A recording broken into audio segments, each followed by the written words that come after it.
الحمد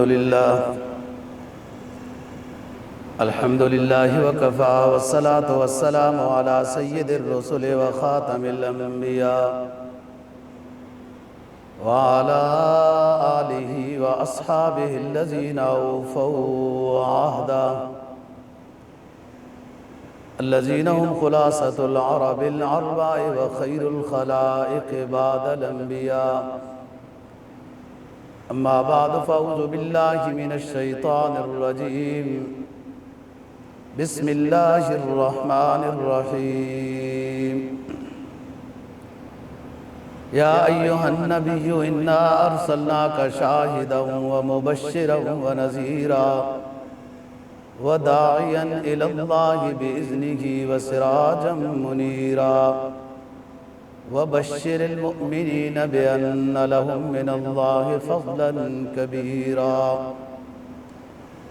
قال النبي صلى الله عليه وسلم: أنا آخر الأنبياء وأنتم آخر الأمم. صدق الله العظيم وصدق رسوله النبي الأمي الكريم ونحن على ذلك لمن الشاهدين والشاكرين والحمد لله رب العالمين. 22واں پارہ سورہ احزاب کی 2 آیات کریمہ تلاوت کی ہیں اور جناب نبی پاک صلی اللہ علیہ وسلم کا ایک فرمان تلاوت کیا ہے جس کو ابن ماجہ نے روایت کیا ہے. آیت کریمہ کا مفہوم یہ ہے، اللہ رب العزت خطاب کر رہے ہیں، نبی پاک صلی اللہ علیہ وسلم کو فرما رہے ہیں: اے نبی، ہم نے آپ کو بشیر، نذیر، داعین الی اللہ، شاہد اور سراج منیر بنا کر بھیجا ہے. 5 صفات کا یہاں ذکر ہوا. یا ایھا النبی انا ارسلناک شاہدا، اے نبی ہم نے آپ کو گواہ بنا کر بھیجا ہے. وہ مبشراً اور خوشخبری دینے والا بنا کر بھیجا ہے. ونذیراً اور نہ ماننے والوں کو ڈرانے والا بنا کر بھیجا ہے. وداعیاً الی اللہ بِإِذْنِهِ، اللہ کے اذن و مدد کے ساتھ دعوت الی اللہ دینے والا بنا کر بھیجا ہے. وَسِرَاجًا مُنِيرًا، اور روشنی دینے والا چراغ بنا کر بھیجا ہے. اس آیت میں 5 صفات نبی پاک صلی اللہ علیہ وسلم کی بیان ہوئی. اگلی آیت میں مومنین کے لیے بشارت کا ذکر ہے. فرمایا: وَبَشِّرِ الْمُؤْمِنِينَ بِأَنَّ لَهُم مِّنَ اللَّهِ فَضْلًا كَبِيرًا. اے نبی، جو مومنین بات ماننے والے ہیں، فرمانبردار ہیں، متبع ہیں، ان مومنین کو خوشخبری سنا دیجئے کہ اللہ پاک اپنی طرف سے آپ کو بہت بڑے فضل کے ساتھ نوازے گا. فضل میں سب کچھ آ جاتا ہے. نبی پاک صلی اللہ علیہ وسلم کے فرمان کا مفہوم یہ ہے، آپ نے فرمایا: انا آخر الانبیاء وانتم آخر الامم. رواہ ابن ماجہ. تمام نبیوں میں سے میں آخری نبی ہوں، مجھے آخری نبی بنا کر بھیجا گیا ہے، اور تم کو آخری امت بنایا گیا ہے. جیسے آخری نبی کی امت آخری نبی خود آخری نبی، آپ کے اوپر نازل ہونے والی کتاب آخری ہے، اس کے بعد کوئی کتاب بھی نہیں. ظاہر ہے جب نبی نہیں آئے گا تو کوئی کتاب بھی نہیں آئے گی.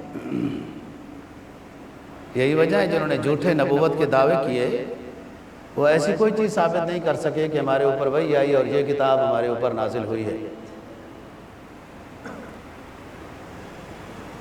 تو آخری میں پیغمبر ہوں اور تم آخری امت ہو.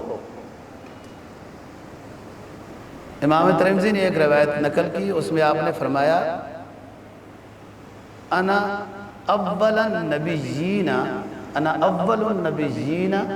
فی الخلق وآخرهم فی البعث، رواہ ترمذی، میں پیدائش کے لحاظ سے سب سے پہلے پیدا کیا گیا ہوں اور میری نبوت کا اعلان کیا گیا ہے، لیکن بھیجنے کے لحاظ سے اللہ تعالیٰ نے مجھے آخر میں بھیجا ہے۔ ایک حدیث امام ترمذی نے اور نقل کی، آپ نے اس میں فرمایا انا نبی و آدم بین الماء والطین، آدم کے پتلے کو بھی ابھی نہیں بنایا گیا تھا کہ اس سے پہلے مجھے نبی بنایا گیا۔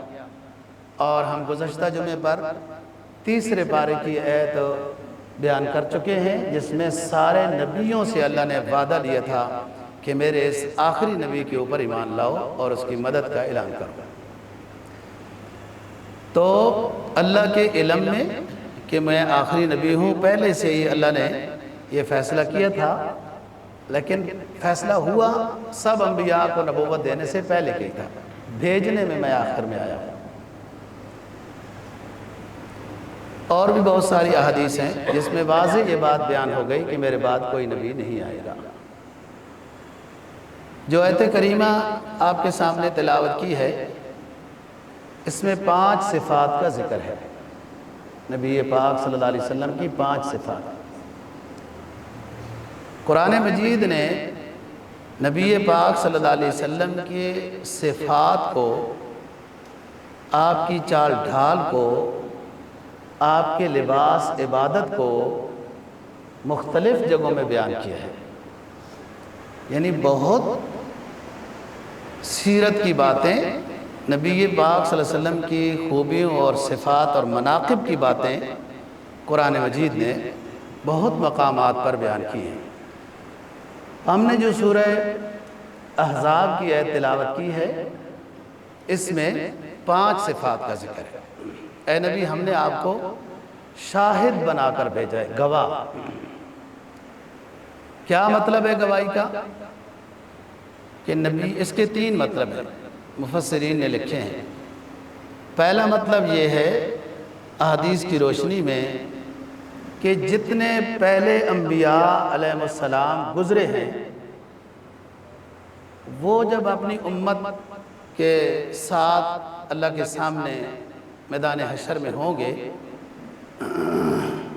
اور وہ نبی یہ بتائیں گے کہ ہم نے اپنی امت کو تبلیغ کی تھی، دعوت اللہ دی تھی، شرک سے بچنے کی پوری طرح کوشش کی تھی، لیکن انہوں نے نہیں مانا،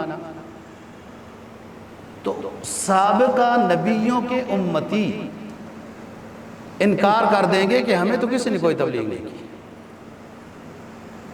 اس پر حدیث میں آتا ہے کہ حضرت نوح علیہ السلام کے چونکہ تبلیغ کا زمانہ بہت بڑا تھا، 950 سال، تو ان سے پوچھا جائے گا کہ آپ نے اگر تبلیغ کی ہے تو آپ کی تبلیغ پر گواہ کون ہے؟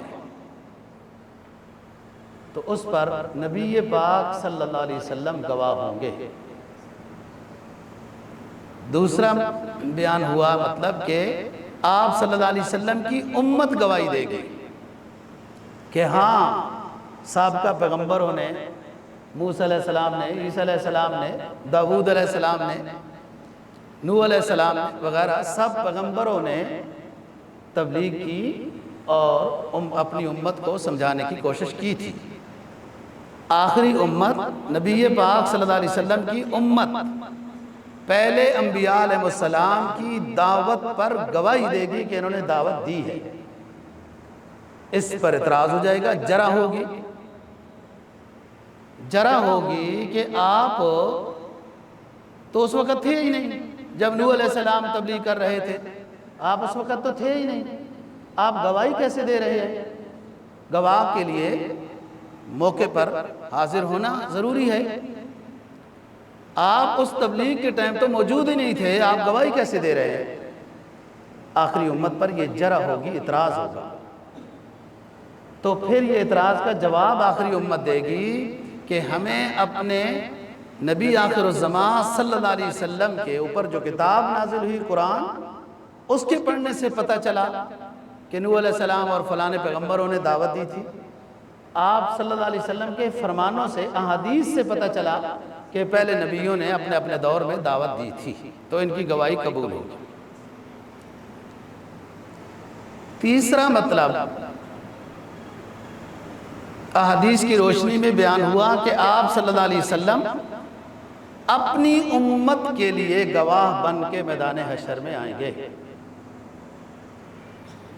پہلی بات تو یہ ہے کہ نوح علیہ السلام کی تبلیغ پر گواہی آپ صلی اللہ علیہ وسلم دیں گے۔ دوسرا شاہد کا مطلب ہے کہ آپ صلی اللہ علیہ وسلم کی امت پہلے پیغمبروں کی دعوت پر گواہ بنے گی۔ اور تیسرا شاہد کا مطلب یہ لکھا ہے کہ آپ صلی اللہ علیہ وسلم میدان حشر میں اپنے امتی کے ہر فرد کے لیے اس کے حق میں یا اس کے خلاف نبی پاک صلی اللہ علیہ وسلم گواہ بنیں گے۔ یہ لمبی بات ہے، ہم مختصر سی بات کرتے ہیں۔ احادیث کی روشنی میں یہ بات کی گئی کہ امت کے اعمال نبی پاک صلی اللہ علیہ وسلم پر پیش کیے جاتے ہیں۔ اس میں اب 3 روایت ہیں کہ ہر روز پیش کیے جاتے ہیں ہر امتی کے۔ دوسری روایت صبح و شام ہر امتی کے اعمال پیش کیے جاتے ہیں۔ اور تیسری حدیث میں یہ ہے کہ ہفتہ وار امتیوں کے اعمال نبی پاک صلی اللہ علیہ وسلم کو بتائے جاتے ہیں۔ اب اسی علم کی روشنی میں آپ صلی اللہ علیہ وسلم اپنی امت کے حق میں یا اس کے خلاف گواہ ہوں گے۔ یہ بات میں انشاءاللہ سراج منیر کے لفظ کی جب تشریح کروں گا تو اس وقت بتاؤں گا کہ انسان مومن امتی نبی کے قریب کیسے ہوتا ہے، کیسے استفادہ کر سکتا ہے، کیسے اس کی حاضری ہوتی ہے، کیا اس حاضری سے اس کو فائدہ ہوتا ہے۔ تو اِنَّا أَرْسَلْنَاكَ شَاهِدًا، اے نبی ہم نے آپ کو گواہ بنا کر بھیجا۔ وَمُبَشِّرًا، بشرہ تبشیر کا معنی ہوتا ہے خوشخبری دینا، خوشخبری دینے والا، یعنی جو لوگ آپ کی بات کو مان رہے ہیں عقائد کے لحاظ سے، اعمال وغیرہ دیگر تمام زندگی کے امور کے لحاظ سے وہ اللہ رسول کی بات کو مان رہے ہیں، تو ان کو خوشخبری سنا دیجئے کہ تم سے اللہ بھی راضی ہے، اللہ کا رسول بھی راضی ہے، اور آخرت کے لحاظ سے بھی تم کامیاب ہو۔ یہ خوشخبری سنا دیجئے۔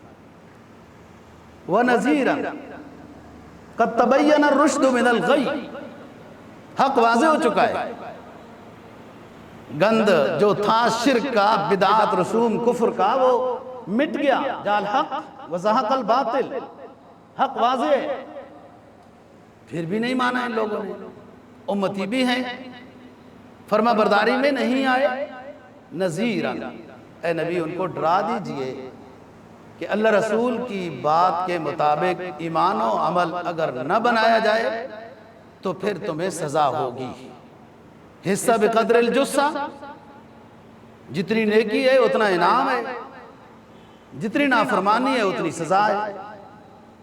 تو ان کو ڈرا دیجئے کہ دنیا میں اپنے آپ کو سنوار لو، کامیاب ہو جاؤ، نیکی کی طرف آ جاؤ، اور اسی میں خوبیاں ہیں سب۔ سمجھ تو آئی جاتی ہے بات، لیکن آخری یہ ہے کہ جلدی سمجھ آ جائے۔ اللہ رسول کے کہا ماننے میں سب کچھ ہے، دنیا کا بھی آخرت کا بھی، لیکن یہ بندے کو سمجھ تھوڑا دیر سے آتا ہے۔ خوش نصیب وہ لوگ ہیں جنہیں یہ بات جلدی سمجھ میں آ جائے تو زیادہ فائدہ حاصل ہے۔ یہ عارضی زندگی ہے، 100 سال بھی مل جائے تو کیا ہو گیا۔ تو نذیراً، اے نبی جو بات نہیں مان رہے، ایمان نہیں لائے یا عمل کی شکل میں نہیں مان رہے، قول و عمل برابر ہونا چاہیے۔ کفر مرد آباد، یہود و نصارہ ہندو مرد آباد۔ رسم کس کی کرنی ہے؟ ہندوؤں کی۔ وضع قطع کس کا کرنا ہے؟ یہودوں کا، یہود و نصارہ کا، اور ہیں وہ مرد آباد۔ تو اسلام زندہ باد ہے، تو اسلام کی تعلیمات بھی زندہ باد ہیں۔ اسلامی تعلیمات پر کیوں نہیں عمل کرتے؟ عقائد سے لے کر تمام امور میں، ہر پہلو میں اسلام کی بات پر عمل کرنے میں اپنا فائدہ ہے، اور اسلام کی تبلیغ ہے، یہ اسلام کی تبلیغ ہے۔ یہ چلتا پھرتا نہ بولتا ہوا مبلغ جا رہا ہوتا ہے۔ اسلام کا متبع چلتا پھرتا نہ بولتا ہوا مبلغ بن کر جا رہا ہوتا ہے۔ تو فرمایا جو بات نہیں مانتے ان کو آپ ڈرائیں کہ سنبھل جاؤ، اس دنیا میں سنبھل جاؤ۔ دنیا بھی بن جاتی ہے، آخرت بھی بنتی ہے۔ یہ غلط تصور دیا گیا کہ دین پر عمل کرنے میں صرف آخرت بنتی ہے، دنیا میں کورے کے کورے رہ جاؤ گے، ایسا نہیں ہے۔ اگر ایسا ہوتا تو کوئی حافظ قرآن کھانا ہی نہ کھاتا، نہ اس کے پاس کوئی لباس ہوتا، نہ مولوی کے پاس کوئی شے ہوتی، جو بھی دیندار لوگ ہیں ویسے ہی پھر رہے ہوتے۔ ایسا نہیں ہے، اس میں آ کے دیکھیں۔ امام غزالی نے بڑی عجیب بات لکھی ہے رحمہ اللہ تعالیٰ کہ خوشبو پھول کی، گلاب کی، کوئی سمجھاتا رہے تو سمجھ نہیں آتی، اور دور سے کھڑا ہوا بھی پر رونق نظر آئے تو سمجھ نہیں آتا، جب سونگتا ہے تو پھر پتہ چلتا ہے کہ کیا ہوتا ہے۔ ادخلوا فی السلم کافہ، اسلام میں پورے کے پورے داخل ہو جاؤ، پھر اسلام اپنا رنگ دکھائے، ذائقہ دکھائے۔ جس میں آتا ہے نا من ذاق طعم الایمان، اس شخص کو ایمان کا ذائقہ ملتا ہے۔ من رضی باللہ ربا وبالاسلام دینا وبمحمد صلی اللہ علیہ وسلم نبیا، ذائقہ ایمان کا اس کو ملتا ہے جو اللہ کے رب ہونے پہ راضی ہے، اسلام پر دین ہونے کے لحاظ سے راضی ہے، اور آپ صلی اللہ علیہ وسلم پر نبی ہونے کے لحاظ سے راضی ہے۔ راضی کا مطلب یہ ہے کہ ان کی ہدایات کے مطابق ایمان و اعمال ہیں۔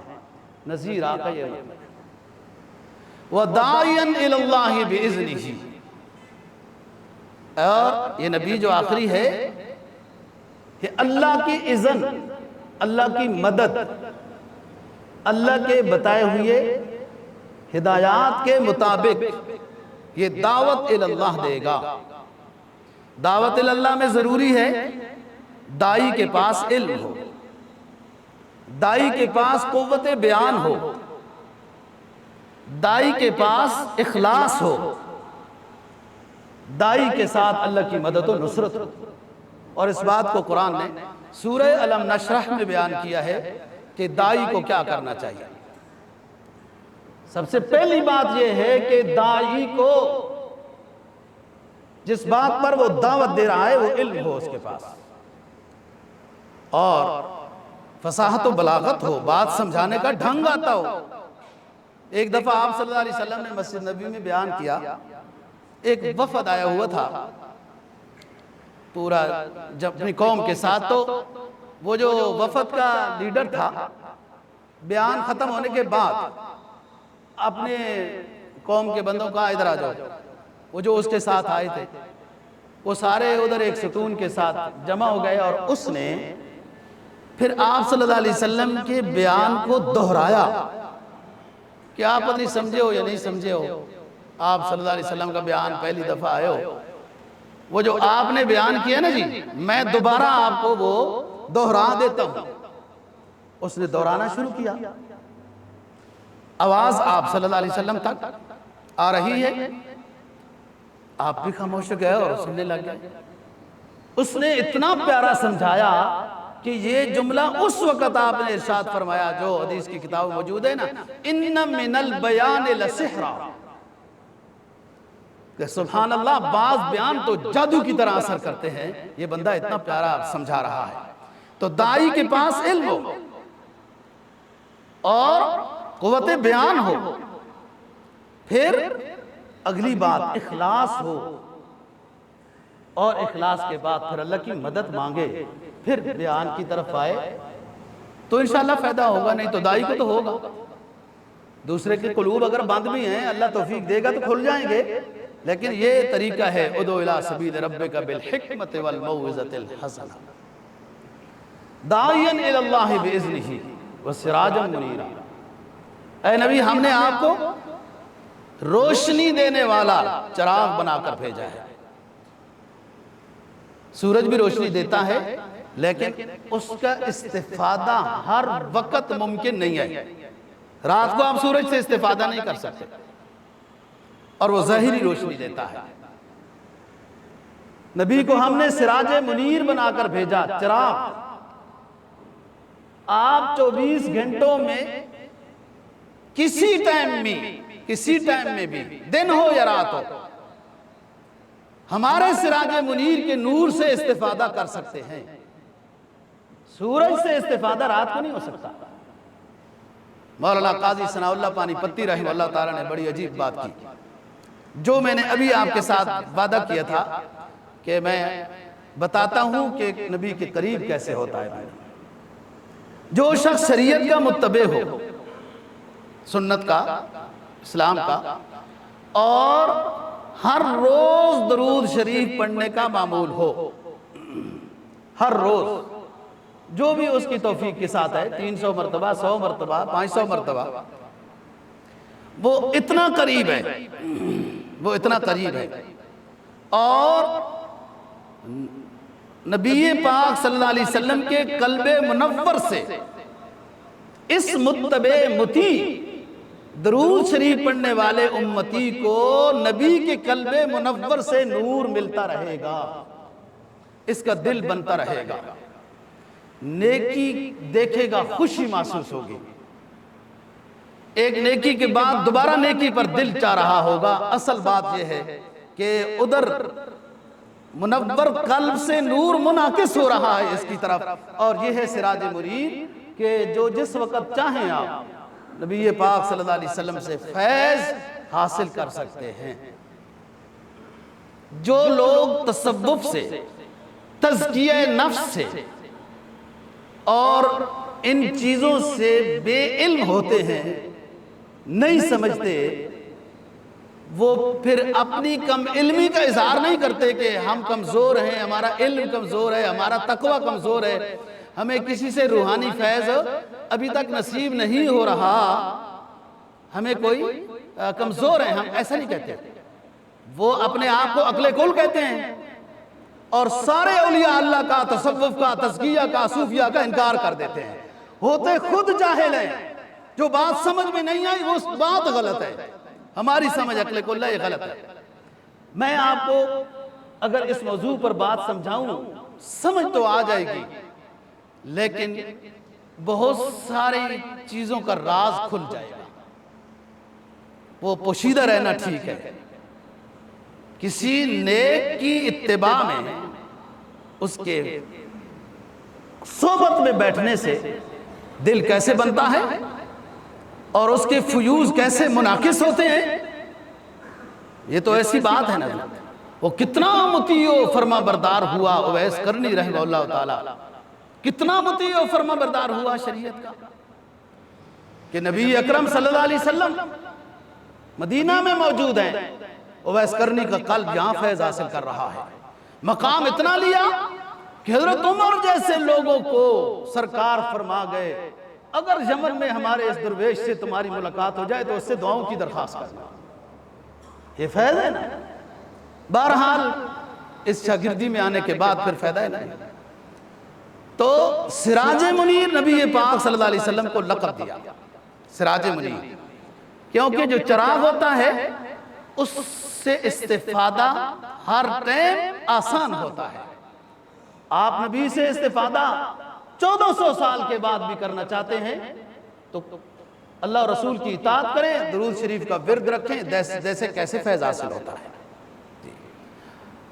اور صحابہ کرام رضی اللہ عنہ وہ خوش نصیب لوگ ہیں جنہوں نے قریب بیٹھ کر زیارت کر کے ظاہری روشنی بھی حاصل کی، روحانی بھی کی، ظاہری اتباع بھی کی اور روحانی اتباع بھی کی۔ وہ اونچے لوگ ہیں۔ ایسے تھوڑا ہے رضی اللہ عنہ مطلب لقب پا گئے، کیوں معمولی بات ہے۔ یہ امتحان انگاروں پر تھا، یہ امتحان گولوں کے سامنے تھا، یہ امتحان ہجرت کی شکل میں تھا، یہ ایمان کا امتحان، یار کتنا اونچا امتحان، ان کے ایمان کتنے بڑے تھے، کہ لٹائے تو بظاہر انگاروں پر گئے اور وہ اپنا کلمہ یاد کرتے رہے، لا الہ الا اللہ لا الہ الا اللہ، کہیں سبق کچا نہ ہو جائے۔ یہ امتحان تھا۔ بڑی آسانی کے ساتھ آج مخملوں میں بیٹھ کے لوگ صحابہ کی تنقید کر دیتے ہیں، بڑے بدبخت ہیں، ہمارا کیا نقصان کر رہے ہیں اپنا کیا۔ حضرت عطا بن یسار رضی اللہ عنہ سے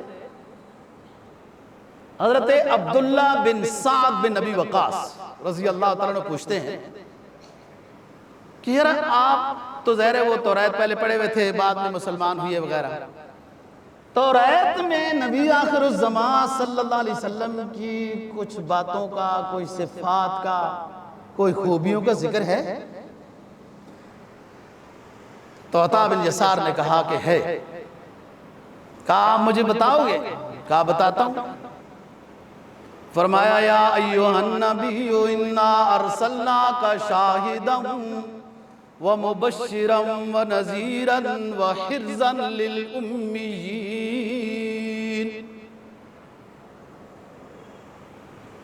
انت عبدی وانت رسولی سمیتک المتوکل، لیس بفظ ولا غلیظ ولا صخاب فی الاسواق، ولا يدفع السیئة بالسیئة ولكن يعفو ويغفر، ولن يقبضه الله تعالى حتى يقيم به الملة العوجا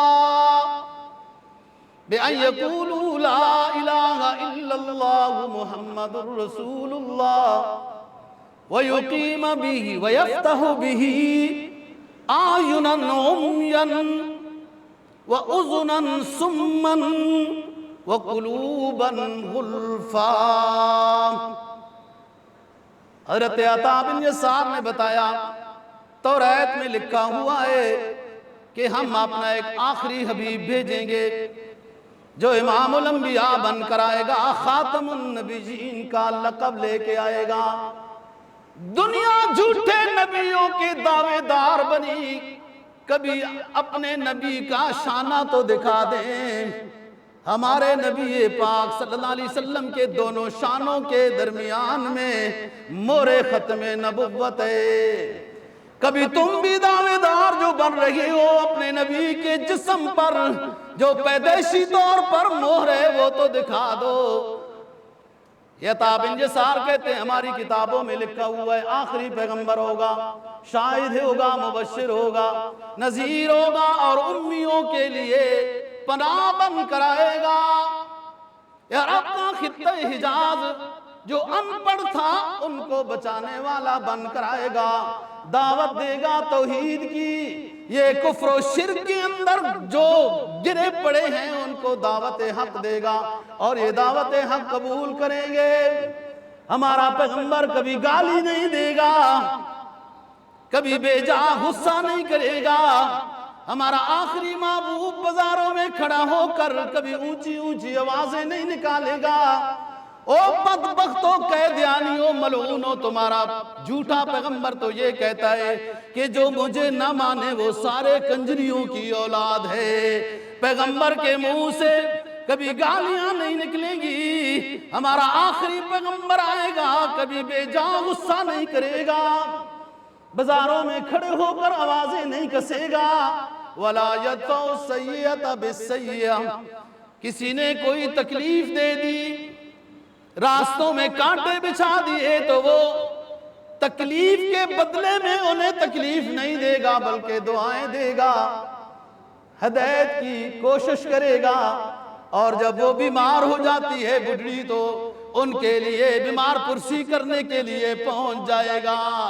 وہ جب پہنچا تو وہ بوڑھی جو راستے میں کانٹے بچھانے والی تھی وہ گھل گئی، غلام بن گئی، ایمان کا اعلان کر دیا۔ یہ آخری نبی کی خوبیاں ہوں گی۔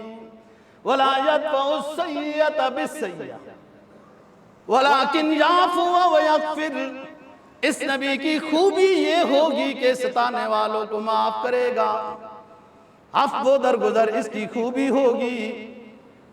لَن يَقْبِضَهُ اللَّهُ تَعَالَى اللہ اس وقت تک اس کو اپنے پاس نہیں بلائے گا، زہری دنیا سے نہیں اٹھائے گا، یہاں تک کہ یہ خطہ حجاز جو ٹیڑھا ہوا ہے، یہ پوری قوم عرب کی جو ٹیڑھی ہوئی ہے، اس کو جب تک وہ سیدھا نہیں کر سکے گا۔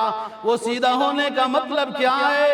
وہ تو پہلے ہی سیدھے چلتے ہیں، نہیں، وہ لات و منات و عزا کو چھوڑ کر ایک وحدہ لا شریک ذات کو ماننے والے بن جائیں گے۔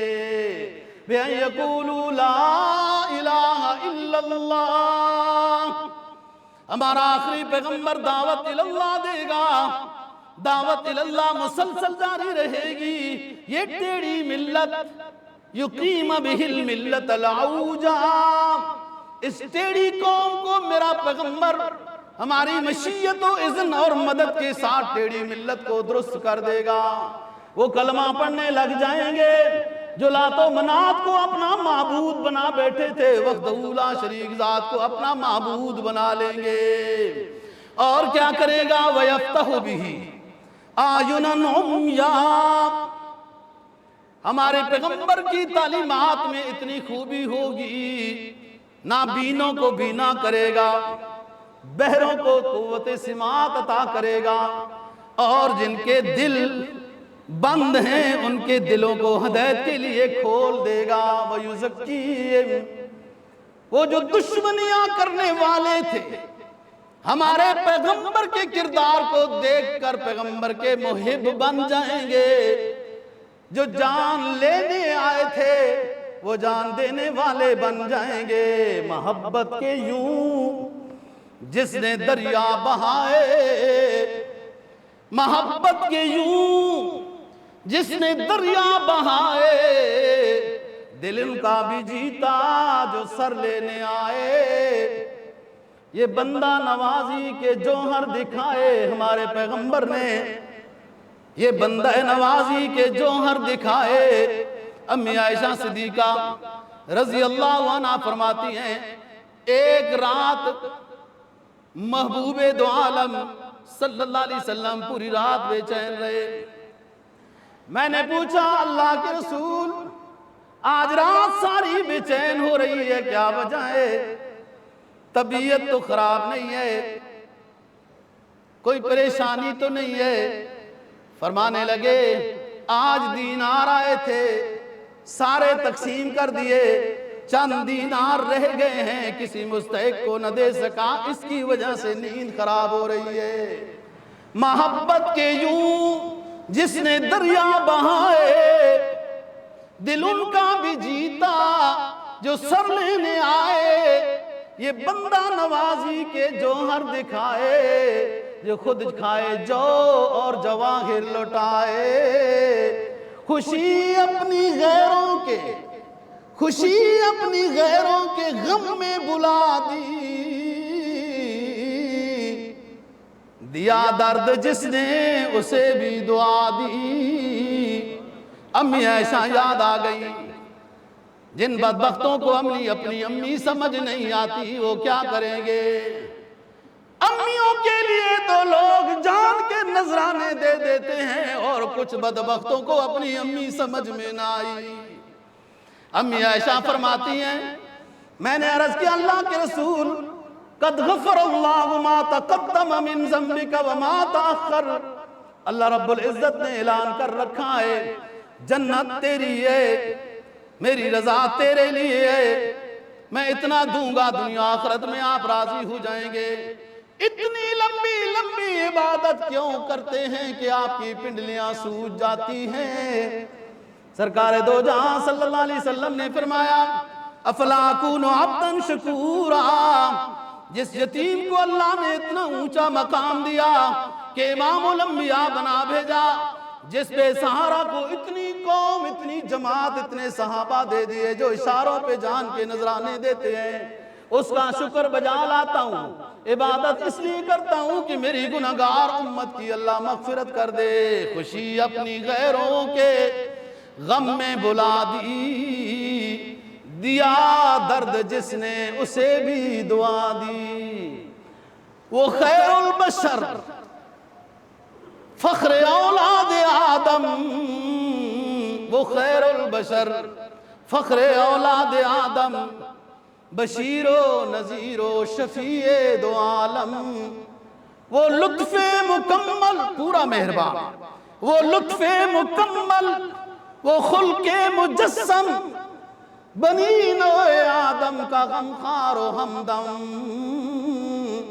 اتنے روئے حج میں، اتنے روئے بدر میں، اتنے روئے رات کی تاریکیوں میں کہ میرے رب میری امت کو ہدایت عطا کر، صراط مستقیم پہ چلا۔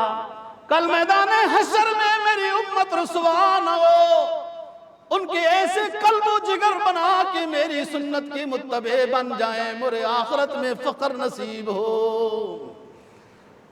فرمایا وہ خیر البشر فخر اولاد آدم بنی نوع انسان، بنی نوع انسان کا غمخوار و ہمدم، غنی اور گدا کا، خواہ کوئی مالدار ہو عثمان غنی جیسا یا کوئی فقیر ہو ابو ہریرہ جیسا، حدیث کا سبق یاد کرتے کرتے بھوک کی وجہ سے بے ہوش ہو جاتے ہیں، وہ در رسول نہیں چھوڑتے کہ کوئی حدیث مجھ سے چھوٹ نہ جائے۔ وہ کوئی مالدار ہو یا کوئی فقیر ہو، وہ سب کا پیغمبر ہے۔ غنی اور گدا کا پیارا محمد صلی اللہ علیہ وسلم، غنی اور گدا کا پیارا محمد، خدا کا محمد، ہمارا محمد۔ اللہ پاک نے تو اتنا اعزاز بخشا اپنے نبی کو کہ جس امتی نے اپنے نام کے ساتھ لفظ محمد لگا دیا، میدان حشر میں وہ نجات پائے گا، جہنم کی آگ اسے نہیں جلائے گی۔ اتنا پیارا محمد۔ کسی نے کہا ہوا افصح بمقالہ، ان کی گفتگو بہت اعلیٰ، ہوا افصح بمقالہ، ہوا اجمل بجلاب جمالہ، ہوا اکمل بنوالہ، ہوا اعظم بجلالہ، ہوا افقد بمثالہ۔ اس کیسا حسن بھی کوئی نہ لے کے آیا، اس جیسی فصاحت و بلاغت بھی کوئی نہ لے کے آیا، اس جیسی کوئی نظیر بھی کوئی نہ پیش کر سکا، اس جیسا جمال بھی کوئی نہیں لایا اور جلال بھی کوئی نہیں لایا۔ جمال اتنا کہ گرویدہ ہو گئے، جلال اتنا کہ کسی کے خلاف بد دعا کر دی تو پھر کبھی بھی وہ چھوٹ نہیں سکتا۔ ہوا افصح بمقالہ، ہوا اجمل بجلالہ، ہوا اعظم بجلالہ، ہوا اکمل بنوالہ۔ اپنی عطاؤں کے ساتھ، سخاوت کے ساتھ بڑا کامل ہے۔ ہوا افقد بمثالہ، ہوا حامد و محمد صلی اللہ علیہ وسلم، ہوا حامد و محمد، ہوا ماجد و ممجد، ہوا راشد و مرشد، وہ بشیر بھی وہ نذیر بھی، وہ آپ اپنی نذیر بھی۔ اس جیسا اللہ پاک نے نہ پہلے نہ بعد میں کوئی پیدا کرنا ہے، نہ حسن میں، نہ اخلاق میں، نہ کردار میں، نہ سخاوت میں، نہ شجاعت میں۔ اس جیسا اللہ رب العزت نے وہ ایک ہی اپنا معبود نمائندہ رکھا تھا، جس کو سب سے آخر میں بھیج کر امام الانبیاء بنا دیا۔ وہ بشیر بھی وہ نذیر بھی، وہ آپ اپنی نذیر بھی، وہ وسیم بھی وہ قسیم بھی، وہ خلیل بھی وہ کلیم بھی، وہی ارفع الدرجات بھی، وہی اکمل الحسنات بھی۔ اسی کا فیض ہے جہان میں، وہ نماز میں وہ اذان میں۔ اگر اس کا تذکرہ نہ ہو تو اللہ رب العزت نماز قبول نہیں کریں گے، اگر اس کا نام نامی نہ آئے تو اذان قبول نہیں ہے، اور اگر دعا میں اول آخر نبی پاک صلی اللہ علیہ وسلم کا درود نہ پڑھا جائے تو دعا بھی رد کر دی جاتی ہے۔ یہ ہے پیغمبر جس کو قرآن کہتا ہے اِنَّا أَرْسَلْنَاكَ شَاهِدًا وَمُبَشِّرًا ونذیرا وداعیا الی اللہ۔ ہم نے اپنے پیغمبر کو تمام انسانیت کے لیے گواہ بنا کر بھیجا، خوشخبریاں دینے والا بنا کر بھیجا۔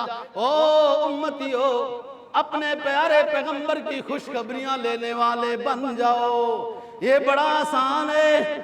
اگر مالدار ہے تب بھی خوشخبریاں لے سکتا ہے، اگر ٹانکیاں لگی ہوئی ہیں اپنے کپڑوں پر تو وہ بھی اپنے پیغمبر سے خوشخبریاں لے سکتا ہے۔ عرب ہے تو لے سکتا ہے، عجم ہے تو لے سکتا ہے، کوئی بڑی نسل والا ہے تو لے سکتا ہے، کوئی کمزور قوم والا ہے تو وہ بھی اپنے پیغمبر سے لے سکتا ہے۔ وہاں تو نسب کی، قوم کی کوئی تقسیم نہیں ہے، کوئی اس کے اوپر فخر کی اجازت نہیں ہے۔ ادھر حبشہ والا نے اتنا قرب حاصل کیا، سلمان فارسی فارس سے آیا تو اتنا قرب حاصل کیا، عظیم قدر بن گیا۔